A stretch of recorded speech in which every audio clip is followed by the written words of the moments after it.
দ্বিতীয় শ্রেণী হচ্ছে হযরতে সাহাবায়ে কেরাম রিদওয়ানুল্লাহি আলাইহিম। সাহাবীদের ব্যাপারে আহলুস সুন্নাহ ওয়াল জামাতের আকীদা, সাহাবীরা নিষ্পাপ না।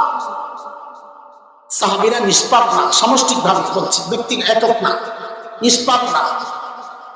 তবে সাহাবীরা আল্লাহ কর্তৃক ক্ষমাপ্রাপ্ত মাগফুর।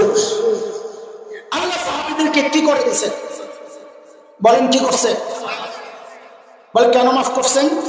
বা আল্লাহ দেখছেন তাদের দিল ঠিক আছে। আল্লাহ কেমনে জানলো? আল্লাহ পরীক্ষা করছেন, পড়াইছেন আমার নবী।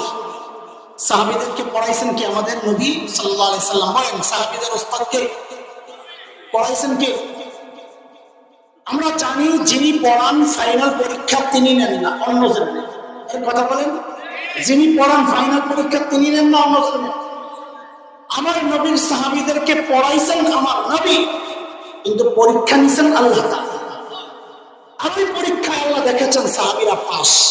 কথা আমার না, আল্লাহ বলেছেন। আপনি কোরআন খুলে দেখেন, সূরা হুজুরাত 3 নম্বর আয়াত। আল্লাহ বলেন, ইন্নাল্লাযীনা ইয়াগুদ্দুনা আসওয়াতাহুম ইনদা রাসূলিল্লাহ উলাইকা আল্লাযীনা ইমতাহানা আল্লাহু কুলুবাহুম লিত্তাকওয়া লাহুম মাগফিরাতুন ওয়া আজরুন আযীম। কথার ধরন কি? যে সাহাবীরা মুত্তাকি কেমনে বুঝবো? তো আল্লাহ যেন বলছেন, তুমি যে মুত্তাকি তোমার পাশের মানুষ স্বীকার করে না। পিসাব পীর হাজার হাজার মুরিদ, কিন্তু নিজের বউ পিসাবের কাছে মুরিদ হয় না।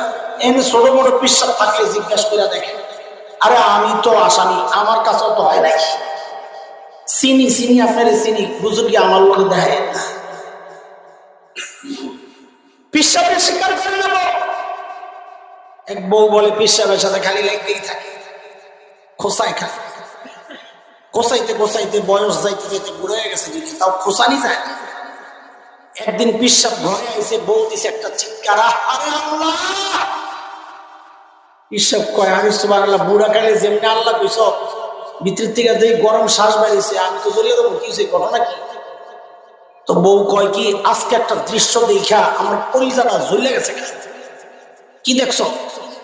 আজকে দেখছি আমাকে বাড়ির সামনে দিয়া একজন পিসাব উইরা উইরা যায়, আমার কপা আমারও পীর মিলাইছে। পিসাব কয়, আহারে পোড়া কপা,